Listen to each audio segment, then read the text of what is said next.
Homes. They're not just about finding shelter. Our homes are where we thrive, make memories, build our communities, and forge our futures. We're on Liverpool's waterfront today, and the sun is bouncing deliciously off the River Mersey. It's a beautiful, sunny, warm day, and we're outside the Three Graces, which are glistening in the sunshine. I'm Councillor Carl Cashman. I'm the leader of the Liberal Democrats on Liverpool City Council, and I grew up in a town just outside Liverpool called Prescott. So I was brought up in a council house by my nan and granddad, but my mum lived next door. We were lucky because we had one of the old prefab council houses where the back gardens were absolutely massive. I used to say to my nan she should build herself 2 houses in the back garden if she wanted. We had a really nice neighbourhood. The house, while it wasn't in the most affluent area in the world, it's a very poor area, I can't complain about my upbringing there. But many people in the UK struggle to find affordable, decent housing. Council estates and private rental homes with damp and mould cause breathing problems and disease, or even death, as in the case of 2-year-old Awabishak. My partner grew up in a house where there was a really bad black mould issue, and it actually ended up making her ill as a child. So this isn't a new issue, it's been going on for a while, but we know that we're living in 2025. These issues should be getting better, not worse, and unfortunately I feel like they're getting worse. I deal with people on a daily basis as a councillor that have had massive issues with their housing. I spoke to a lady in Walton just the other day who's experienced really, really bad mould issues. And I just think, your home is the most fundamental part of your life and existence. It's where you feel comfortable, it's where you cook, it's where you eat, it's where you invite your family around. And to not be able to live in a home that is suitable, I just think is an absolute travesty, and it's an indictment of councils around the country and also the way that the government has treated housing over the last few years. And it's become a major political issue, with the Labour Party promising to build 1.5 million new homes during its first 5 years in power. Often, when we think about our homes, we think of houses, flats, bricks and mortar, physical, real-world things, far from the technical world of coding and algorithms. But today, we are going to explore how AI, artificial intelligence, is affecting our homes and our lives inside them. I am science communicator, actor and Liverpudlian Stephen McGann. And this is AI and Us, the future in our hands. A series exploring how AI is changing the fabric of our world, with Liverpool leading the charge to understand and harness its power. In this episode, we're looking at housing, and we'll hear from experts and real people about how artificial intelligence could soon impact the places we call home. I am the Director of Digital Innovation at Plusdane Housing Limited, a housing association in the northwest of England. We have 13,500 homes that we support. This is Ian Kelly. He works at a housing association with properties in Liverpool and beyond that is really trying to reap the benefits of artificial intelligence. So with those 13,500 homes, we have a mixture of tenures that can be social housing. It can be extra care where we provide additional support for customers. We can have sheltered schemes, we have shared ownership, and we have market rent as well. So we have a mixed tenure of kind of properties that we support. So at Plusdane, we're using AI and data in quite a few different ways, but one of the best examples I can give is how we use it with our omni-channel communication tool. So this is the tool that we use to interact with customers who may ring our customer access team to log a repair, to query about their account. And it uses speech analytics to transcribe the calls that we have with them. And we've been able to use that for key things like spotting for damp and mold queries. And then we can check to make sure that we're actioning those things within the time frames. We're looking to use AI to help in a number of ways. That could be to increase the efficiency and effectiveness of our colleagues.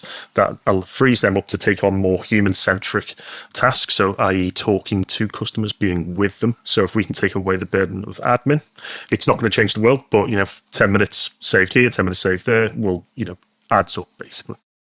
One of the big ways Plusdane is looking to use AI is in detecting damp and mold levels, using sensors in their residents' homes, and using AI to take all the data from those sensors and identify which houses need repair.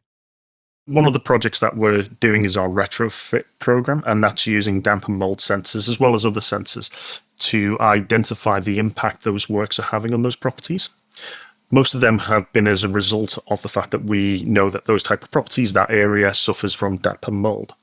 So the sensors go in beforehand, then we do the works, and then we check to see if it's had an improvement. But as you can imagine, that's taking data sets on a per minute, kind of 5-minute basis over a number of properties. We don't have the capacity for someone to sit there and run those reports. So ideally, we want to have the AI predict the information, go, actually, this seems to be getting worse. So people can just action the insight rather than having to spend hours up front sifting through that data. So that's where we really see AI helping. Our approach is to enhance and augment what our colleagues are doing.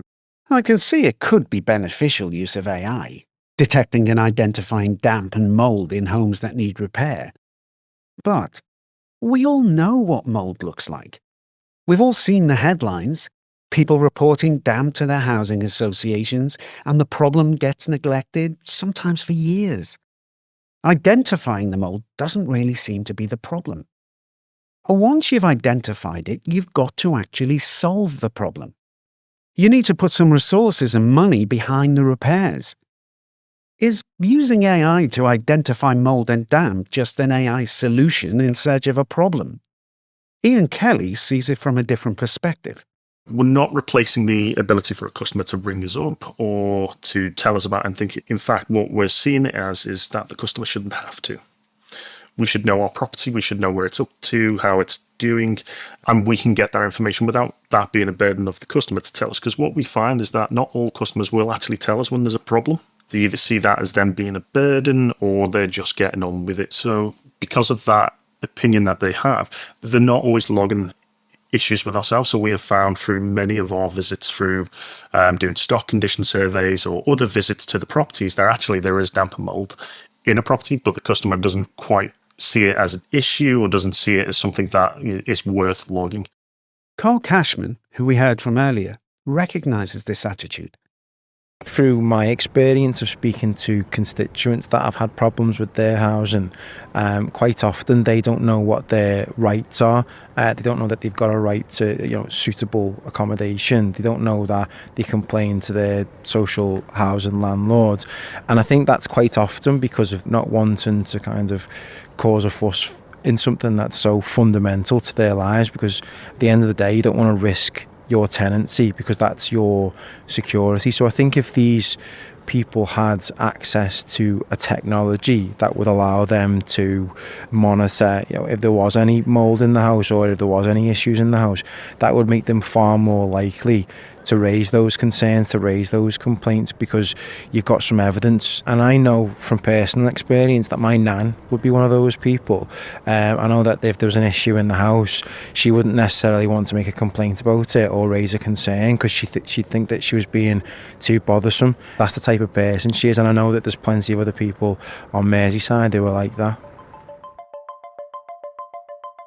We're looking at ways that we can make sure that customers are getting equitable service, that they're not being impacted by these issues, even if they see them as being minor or not.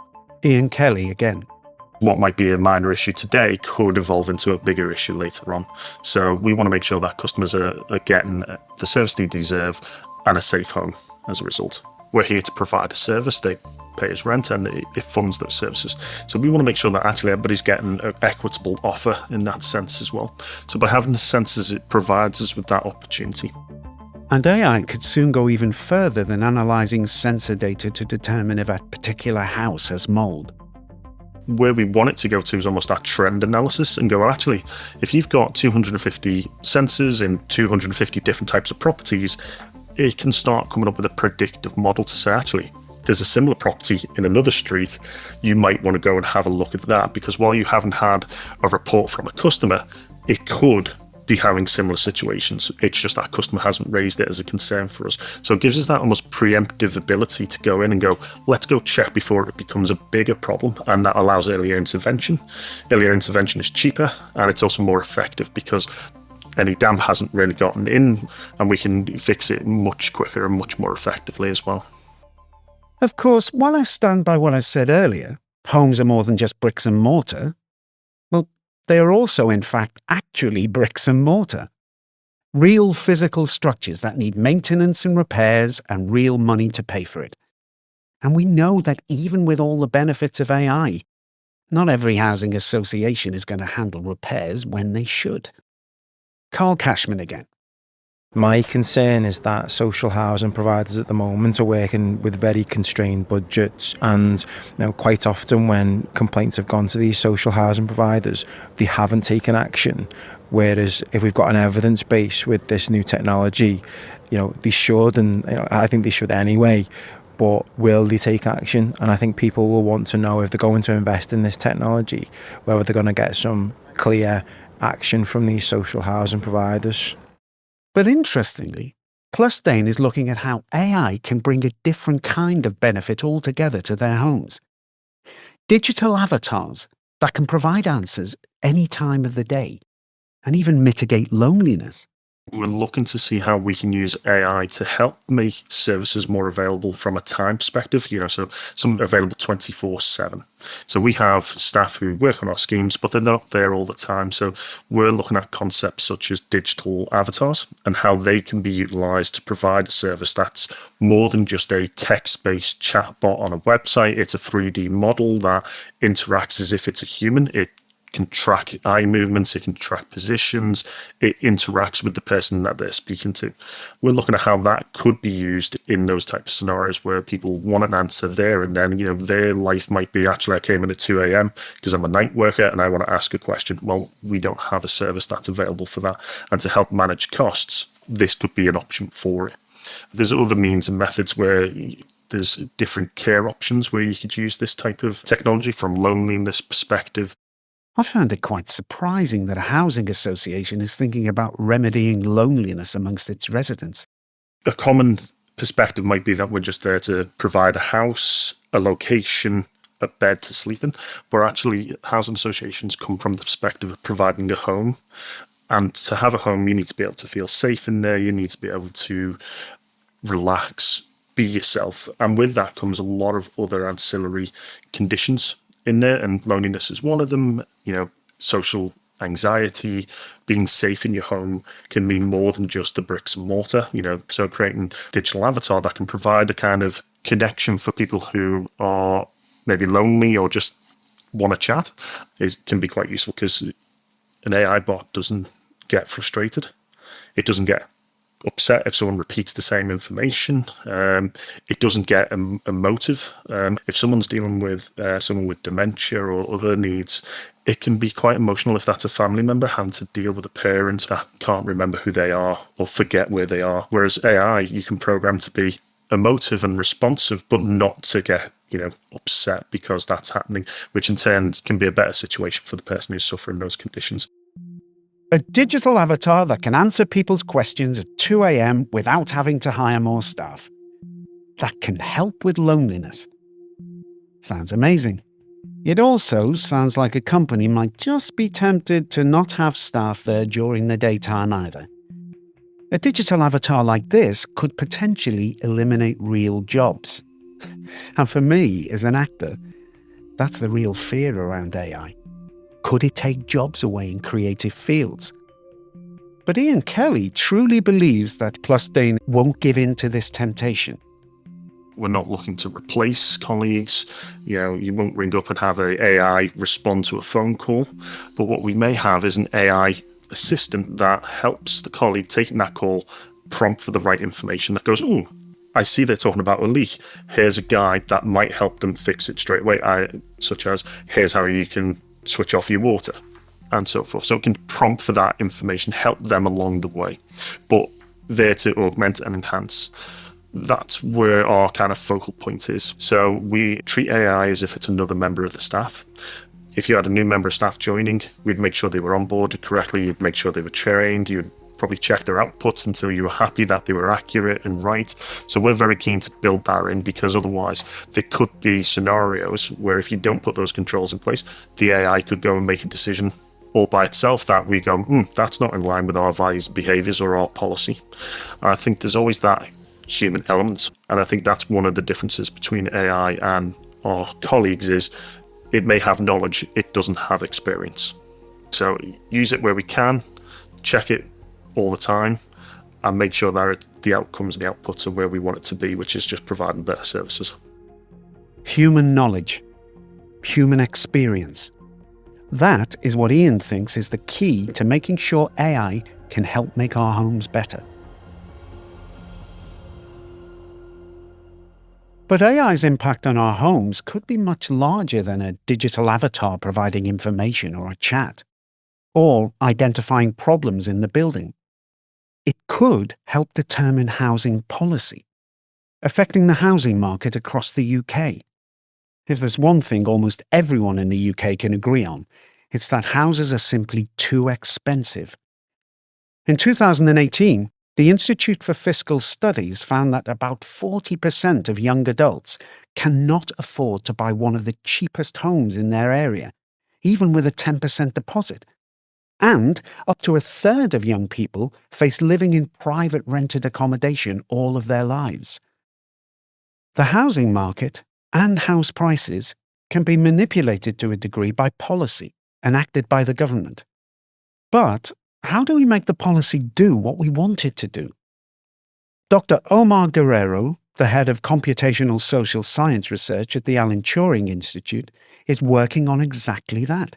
Artificial intelligence has been used for a while, I think, in housing markets or more generally in spatial models.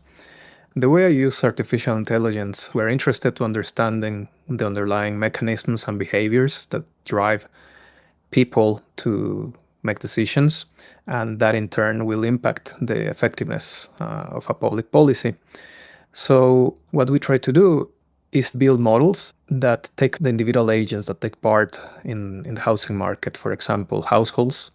And much of it has been tested and validated in experiments in the lab, in the field, about how people make decisions. For example, how a household would plan their finances 5 years ahead, 10 years ahead. Where does housing decision enter in that decision? Also, how do they choose the location of their houses, given that there are decisions about schools, about employment, etc. How are decisions impacted or influenced by their social circles, by social media, or by information about the economy in general? So the way we use artificial intelligence is trying to account for these mechanisms explicitly, a sort of digital twin of the housing market, if you may. Dr. Guerrero is using AI to try to create what he calls a digital twin of the housing market, let's say, in Liverpool. And then he can put some policy decisions, some rules into how the digital residents of Liverpool can interact with the housing market. At the moment, this is a work in progress. Dr. Guerrero doesn't have a fully perfect simulation of the housing market. Thing is, government policies intervening in the housing market can have unintended consequences. But by using this digital twin, something that computers have simply never before had the capacity to do, Dr. Guerrero thinks we can create better policy. A huge benefit of the type of AI that I and other researchers use is that by being able to specify, let's say, the rules of the game, for example, how people interact in the housing market, and what are the types of behavior that conveys, how they plan their finance in the future, etc., is that you can really think about how social systems work in the real world. That is very useful for any policymaker because it gives them a sandpit or a testbed to try out different policies. And that's why Dr. Guerrero argues for what's called explainable AI. This means the user can work out why an AI gave the result it did. Now, lots of the mainstream artificial intelligence we might use day to day, the large language models like ChatGPT, are not explainable. They're considered black-boxed. The thinking, the algorithms that drive them, are all held by private companies. We can't see them, and we can't manipulate them. But explainable AI is different. The type of AI that is most useful in that context is that is explainable. And here explainability means explicit specifications about how the system works, why do people do what they do, how they interact in the real world, what type of properties are they looking for in the real world. And if we are able to explain patterns that we see in the real world about the housing market, then we can say that the models that we are specifying has certain validity, and that is reassuring to policymakers because they can always come back to this validity. So, AI could help us develop better policies. Policies that could, if they're designed well, address inequality. Policies that could show us how our basic assumptions could go wrong. But what are the risks? In particular, in housing market policies, I would say that it is always about how we use it and how much we rely on it. The real risk is in letting go our domain expertise, giving it up in a way, and privileging the number crunching. It is difficult to assess whether the use of AI in housing policy could disproportionately affect negatively the lower income percentiles. First of all, if it's something more black box and you start letting algorithms interact between themselves to determine housing policy, I would imagine that you could have that outcome in which certain percentiles will be negatively affected. Now, if we're talking about AI models that are more explainable, like the ones we work with, I think the risk exists as long as the policies are misguided or misplaced. So what could happen is that it's not necessarily the AI itself, but the targets, the policy targets are not the right ones. One of the reasons why it is very important to integrate the explainable AI in the policymaking process as opposed to, or preferably over other types of AI, is because in the end, it is policymakers who are accountable for the decisions. So if a policy is ill-conceived or ill-designed or wrongly implemented, it is not going to be the algorithm who is going to be blamed, although some people might blame, but in the end, is going to be the civil servant, the minister, or their team of advisors. So again, much as Ian Kelly said before, getting the benefit out of artificial intelligence is really about making sure human experience is at the core. It's our experience and the very human decisions we make about what we want AI to do that matters. And how can we ensure that when our public officials use AI, they remain accountable? But when AI determines public policy, real decisions that affect our daily lives and our homes, it's not some inexplicable hidden computerized decision. What I would say is that it is always important and necessary to have guidelines within the public sector in particular. And I think the UK is a very good example of how that has been achieved in different domains besides AI. Within the civil service, the UK government has a series of books providing guidelines for certain practices. For example, the Green Book, which provides guidelines on how to produce economic valuations of government programs. And I would see that guidelines about the use of AI would enter in that way. I'm sure probably in the UK government, they are already working on, for example, on how AI could be used in impact evaluation. And I think that is a necessary step. Now, it might not be a sufficient one. It might be that we indeed need more strict and specific regulation and legislation.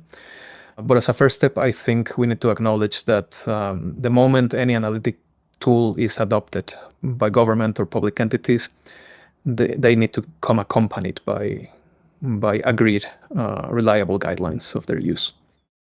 If we have these strong, robust guidelines, AI really could help solve some big problems in our society.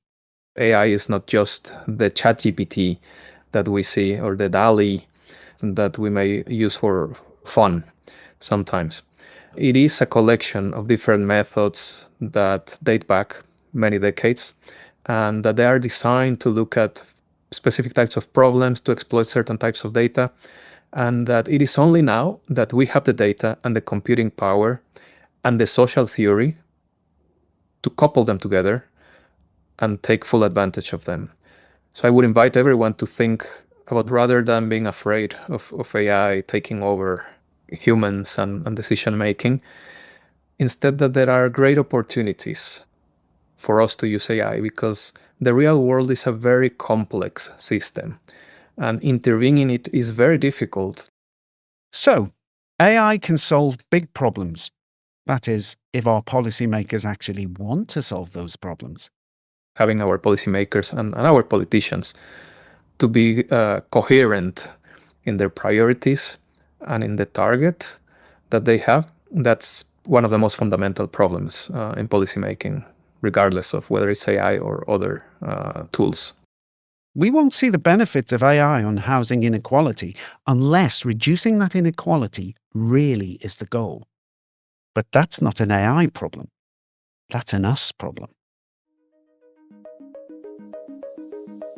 This is the last episode of AI and Us, The Future in Our Hands.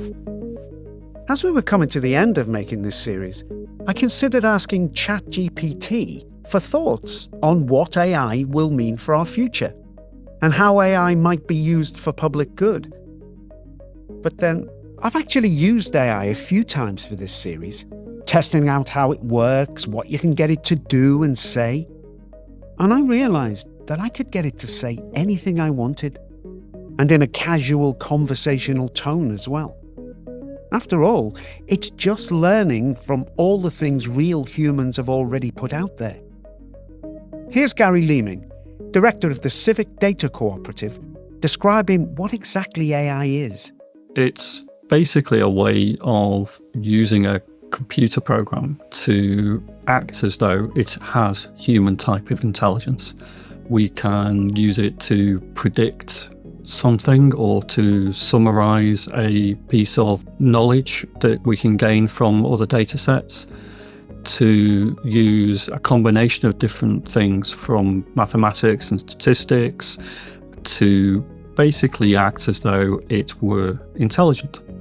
AI uses data to act intelligent, and that data is created by us. Real people are at the heart of everything artificial intelligence has to say.